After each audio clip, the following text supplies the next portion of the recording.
Ekspertai pataria. Laidą pristato Vilnius Tech universitetas. Kiekvienas išradimas prasideda nuo žaidimo. Sveiki, mėly žinių radijo klausytojai ir klausytojos, Lina Luneckienė prie mikrofono, mūsų eteryje laida Ekspertai pataria. Išankstinis stojimas, kodėl verta sprendimą priimti dar prieš egzaminus. Artėjant brandos egzaminams, daugelis moksleivių susitelkia tik į rezultatus, o studijų pasirinkimą pasilieka vasarai.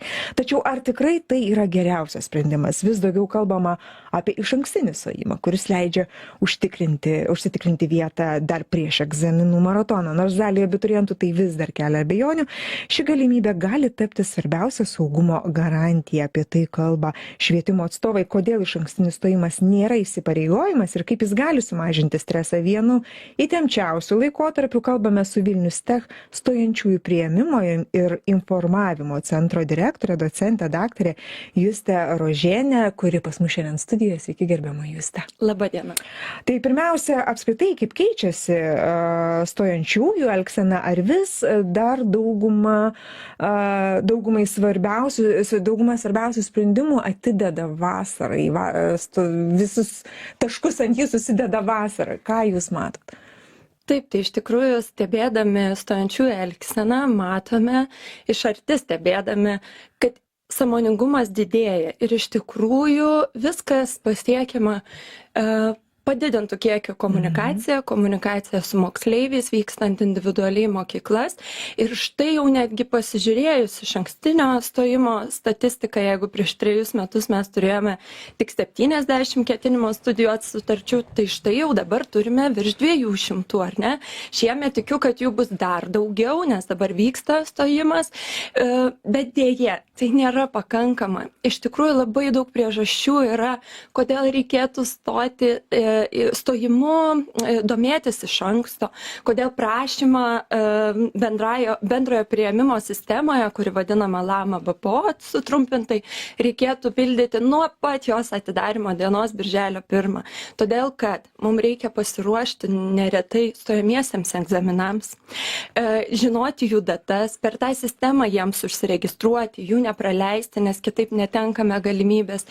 Reikėtų birželio 1 jau susidraugauti su ta sistema, kuri pirmą kartą mums bus matoma, pasižiūrėti, ką ir kaip turėsiu pildyti, surinkti visus diplomus, pažymėjimus, kur prieš tai dalyvavau ir už ką galiu gauti papildomų balų.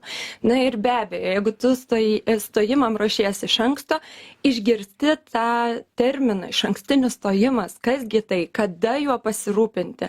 Ir žinai, kad turi keletą saugiklių tokiu atveju. Juste, aš kaip supratau, birželio 1 yra atidaromi vartai išankstinio stojimo ir birželio... Patikslinu.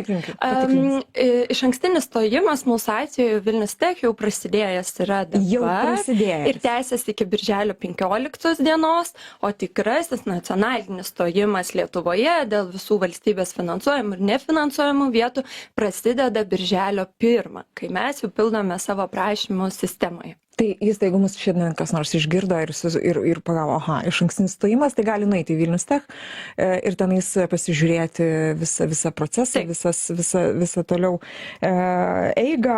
Jūs kaip galvojate, užsiminėt, kad vis dėlto dar nepakankama yra iškomunikuota, galbūt nepakankamai sužinota apie tą išankstinį stojimą. Kaip jūs galvojat, kodėl mes dar turim tokią situaciją? Kodėl dar galbūt kelia ir klausimų tas išankstinis stojimas, abejonių gal irgi kyla kažkam, tai kaip jūs galvojat?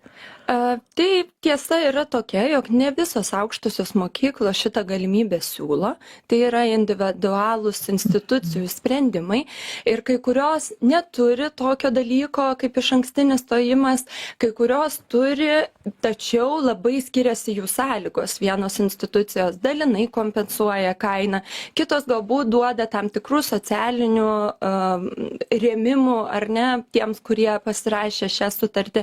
Mūsų atveju ar ar ne, mes kompensuojame 100% visą studijų kainą. Tai reikėtų labai individualių atvejų, kodėl labai svarbu, kad stojantysis apskritai, kai apsisprendžia, kur maždaug įstos, ir pačias institucijas panagrinėtų, ar ne, nes vadovautų stereotipais ar mitais įvairiais, kad oi, man čia nepakeliui, galbūt kita institucija turėdama tokį pasiūlymą, tau gali duoti daug daugiau, o programa yra alternatyvi tokia pati, galbūt panaši ar ne, bet turi papildomų naudų. Užsiminėte jau mitus, tos įsitikinimus, stereotipus, tai apie vieną jų ir pakalbėkim, vienas jų tikriausiai toksai klasikinis, kad, na, kaip ir užsiminiau, kad stojimams geriausias laikas yra vasara. Ir dabar jūs man pasakykite, kodėl tai nėra visai tiesa?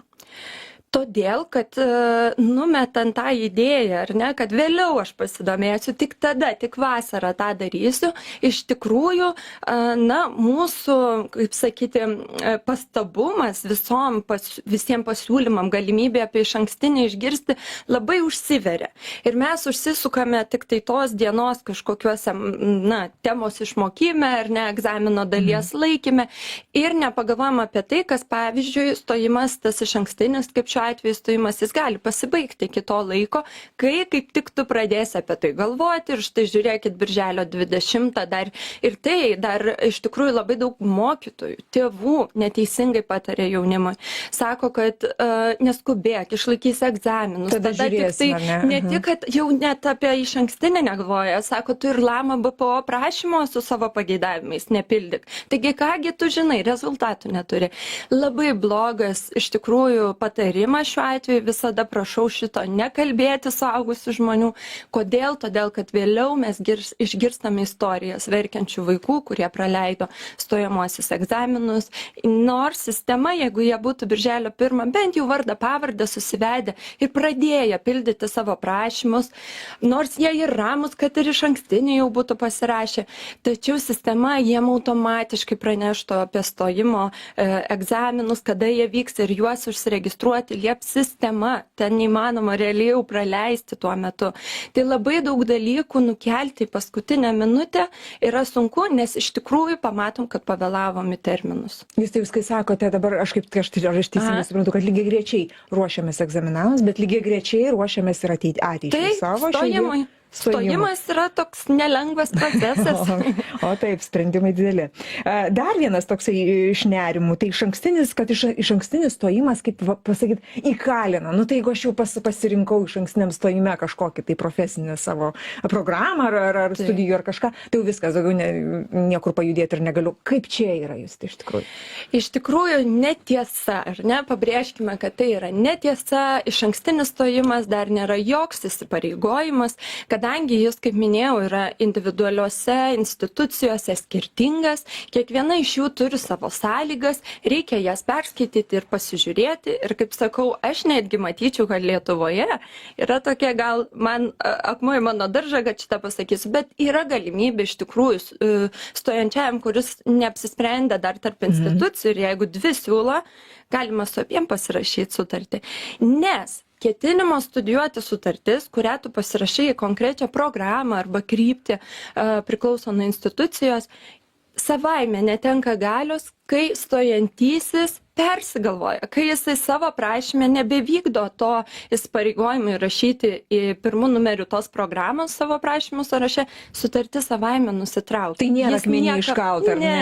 Ir iš tikrųjų moksleiviai, gal sakyčiau, netgi yra ir tų atvejų, kai pasirašo išankstinį, va dabar kovo 1 mes pradėjome instituciją, jie pasirašo, grįžta gegužę ir sako, aš dabar labai persigalvoju, ar galiu persirašyti. Tai mes tokiais atvejais, jeigu matom, kad tikrai, na, jis išsigrynino savo idėją, mes persirašome tą sutartį. Nes tokia opcija yra, taip? Taip, nes tiesiog mintis žmonių, na, keičiasi, kažką išgirdo, kažką pamatė, skiria tam laiko, tai kodėlgi ne? Dar apie finansus jūs šiek tiek užsiminėt, bet irgi tokia kaip ir girdima baimė, jei nepavyks į valstybės finansuojamą vietą, teks mokėti. Tai kaip tas išankstinis stojimas šioje vietoje iš tikrųjų galbūt padeda ar ne? Jūs tai jūsų komentaras. Taip, tai čia yra šitą klaidą dariau, kai stojau, neįsivaizdavau, kad yra kažkas kito, yra tik valstybės finansuojama arba nefinansuojama ir aš nebandžiau į nefinansuojamą, nes atrodė man per didelė apkrova bus gyvenimo pradžiai. Bet iš tikrųjų šiuo atveju mūsų institucijos išankstiniam stojime yra galimybė pasirašius ketinimo studijuoti sutartį ir įvykdžius sąlygas stojant į tą programą, bandant gauti valstybės finansuojamą vietą, bet po visų 3 stojimo etapų negavus tos vietos, mes pasižiūrime į stojančiojo konkursinį balą pagal kryptį, kurią jis pasirinko stoti ir jeigu sąlygos buvo tenkintos, jam studijų kaina yra kompensuojama visų 100%. Ne dalinai, ne kažkaip, ne paslėptai, bet 100%. Ir jeigu jis mokosi tipinio arba puikiu vidurkiu, tai ir toliau tai tęsiasi 2, 3, 4 metus. Kaip jūs užtikrinate, kad ta kartelė aukštai būtų? Kad neteitų tie, kurie galbūt, nelabai, kaip pasakyti, tempia ar ne, į vieną ar kitą specialybę pagal savo balus, potencialius balus? Tai be abejo, kad mes stebėdami stojimo statistiką žinome, į kurias kryptis, kokie balai yra tų, kurie mokosi tikrai stipriai, stabiliai, gerai. Žodžiu, jūs nubrėžėt kažkokią tai liniją, kad tiek ir ne žemiau ir ne aukščiau. Taip, tai šiuo atveju taip. Verslo vadyboje ir socialiniuose moksluose mes brėžime 7 balų minimalų rodiklį. Inžinerijoje, informatikoje, technologijoje, matematikoje balas yra 6. Koleginėse studijose, nes turime jūreivystės akademiją, tai dabar turime 4,5 balo. Dar ką svarbu čia paminėti, kad yra tokių atvejų, kai stojantieji netenka galimybės laikyti egzaminų dėl sveikatos sutrikimo, dėl tam tikrų įvykių. Tai šiemet mes taikome išimtį tokiems moksleiviams, jiem netaikomas minimalus balas, tačiau mes kviesime juos į motyvacinį pokalbį, įvertinsim jų motyvaciją, pasižiūrėsime mūsų galimybės ar ne suteikti išsilavinimą ir galėsime jiem taip pat įgyvendinti šią sąlygą. Tai jau prakalbam apie tuos procesus ir sąlygas, aplinkybės, tai ir eikim, kaip veikia apskritai sistema, paprastai ir aiškiai, kaip atrodo visas išankstinio stojimo procesas nuo pirmo žingsnio iki vasaros. Labai aiškiai vardinkim viską, kad visi žinotų su datom, su terminais, dokumentais tikriausiai ir visais kitais reikalais, kurie susijęs su tai nėra toks baisus tas procesas ir tiek daug punktų nėra. Iš tikrųjų, pirmiausia, tai dabar iki birželio 15 tikrai nerekomenduoju palikti paskutiniai dienai to prašymo pildymo, bet reikia susipildyti savo prašymą, kurį galima rasti internetinėme puslapyje universiteto, į kokią konkrečią programą tu ketini stoti tuo pirmu numeriu ir kam tu esi labiausiai motyvuotas ir atsiųsti universitetui. Tuomet mes per 10 dienų atsiunčiame ketinimo studijuoti sutartį, stojantysis per 2 dienas ją pasirašo ir netgi švelniai tariant ją gali pamiršti. Kai ateina birželio 1 iki pat Liepos galo, iki Liepos maždaug 30 dienos, kodėl sakau maždaug, nes dar gali būti, kad ne 29 užsidarys sistema, o 30 dieną, čia dar bus patikslinimas, tegul būna budrus stojantieji. Tai iš tikrųjų kitos dienos jisai turi stojantysis pirmajame jau etape pildyti savo prašymą. Ir būtent tą programą, kurią nurodė ketinimo studijuoti sutartyje, jeigu jis nori, kad jinai galiotų, pildyti pirmame numeryje, kaip labiausiai prioritetiškai norimą programą, ją ir įdėti tik tai valstybės finansuojamoje vietoje. Antru numeriu tą pačią programą į valstybės nefinansuojamą vietą ir taip pat galima kitą dar sąrašą pildyti. Jeigu per pirmą etapą jis gavo krepšelį, tai štai ta sutartis jam ir nebuvo reikalinga, tai buvo jo saugiklis, alternatyva, bet nereikia. Jeigu negavo to siūlymo krepšeliui, tada jam būtina dalyvauti antrame, kartais vasara būna ar ne, kaip šiemet bus netgi 3 etape ir vis bandyti gauti krepšelį. Jeigu visose 3 etapuose vis dėlto nepavyko, nes žinot, po pirmo stojimo antrame etape gali atsilaisvinti tų krepšelių, tai mes norėtumėm, kad jis išnaudotų tą galimybę. Tai jeigu po 3 etapų jam nepavyko, mes matome įstojusiųjų sąrašą, kurie pasirašė tas sutartis ir jau leidžiame kompensavimo įsakymą. Juste, jūsų matymas, jūsų įžvalgos apie tai, rekomendacijos, kam labiausiai jūs patartumėte rinktis išankstinį stojimą? Kokiam moksleiviui tai būtų, tikrai geras sprendimas?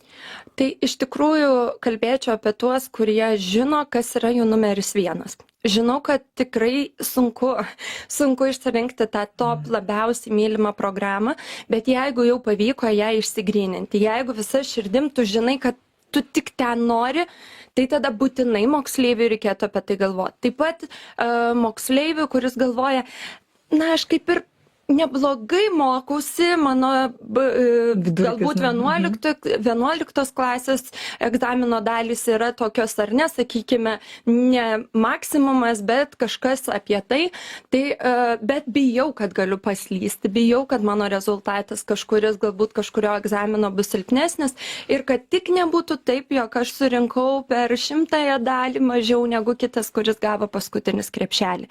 Tai jeigu galvoja ir galvoja kompiliuoja, kad maždaug tokius balus galėtų surinkti, pasiekti galbūt tą 6 konkursiniam bale, kuris ar ne minimumas inžinerijoje, tai tikrai verta pasirašyti. O šiai dienai net negalvojant apie rezultatą, tiesiog pasirašyti, jeigu tu jau žinai, kuri programa. Ar tai yra toks psichologinis komfortas moksleiviams, ypač žinant, kad laukės valstybiniai egzaminai visam šitam maratone? Kaip jūs galvojate? Taip, tikrai nemažai studentų, kurie vėliau gavo šitą kompensaciją, sakė, aš buvau tikrai žymiai ramesnis. Na ir galiu pajuokauti, kad ir jų tėvai buvo ramesni.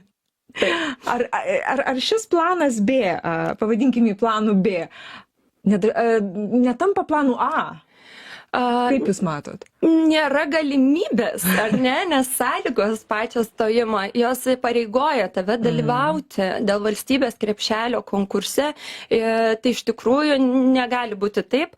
Ir čia yra labai svarbu, kad jauni žmonės jau pradėtų skaityti sąlygas, vykdyti sąlygas, kurias pasirašo ir suprastų, kad vis dėlto aš turėsiu pildyti prašymą LAMA BPO, kad tai nėra, ar ne, kad savaime aš jau esu įstojęs, tik pasirašęs šitą sutartį. Juste, tai dar apie klaidas ir pratęskime. Kokios dar klaidos dažniausiai pasitaiko tarp stojančiųjų, būtent kurie svarsto šią galimybę, išankstinio stojimo galimybę? Kur dar matote tas tendencingas klaidas? Tai iš tikrųjų... Nežinojimą ar kažkokius nesusipratimus? Taip, tai labai dažnai tai tiesiog termino nežinojimas, iki kada. Čia lygiai taip pat galvoja, dar spėsiu tik iki birželio 15, o tada tik šast ir žiūri, jau birželio ten 10-11, tai tų terminų nežinojimas visada mums kiša koją ir tų iš esmės sąlygų, kurias pasirašau, neskaitimas. Arba galvojimas, kad aš čia kiekvieną dieną dar persigalvosiu ir persirašysiu tą sutartį, toksai tarsi nerimtas apmąstymas. Tai iš tikrųjų reikėtų išsigryninti, peržiūrėti sąlygą, žinoti, kada tą padaryti ir susitvarkius tiesiog ramiai vykdyti kitus dalykus. Juste, jei reikėtų įvardinti vieną didžiausią išankstinio stojimo privalumą, jūsų galva, koksai jis galėtų būti? Tai vidinė ramybė ir galimybė gauti, jeigu taip apibendrinus, sakyti, kad 16 000 eurų. Tiesiog gauti tokią dovaną iš universiteto tik todėl, kad pasidomėjote daugiau negu kiti.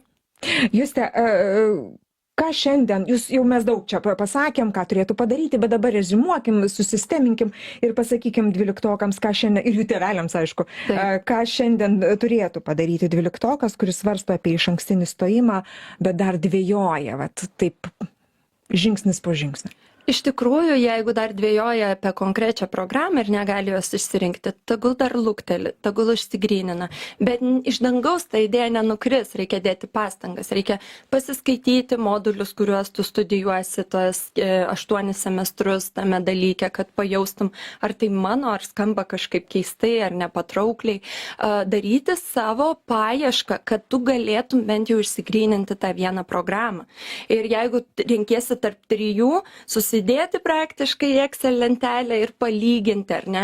Palyginti ir pačių kitų institucijų galbūt siūlomas naudas, pasižiūrėti, kas tas mano top 1 galėtų būti ir kai tik turi sprendimą, kai turi aišku atsakymą, tada tikrai nepabloginsit savo situacijos pasirašydami sutartį, laikydami geriausiai kiek įmanoma egzaminus ir žinodami, kad užantyje turite tą mažą saugumo garantą.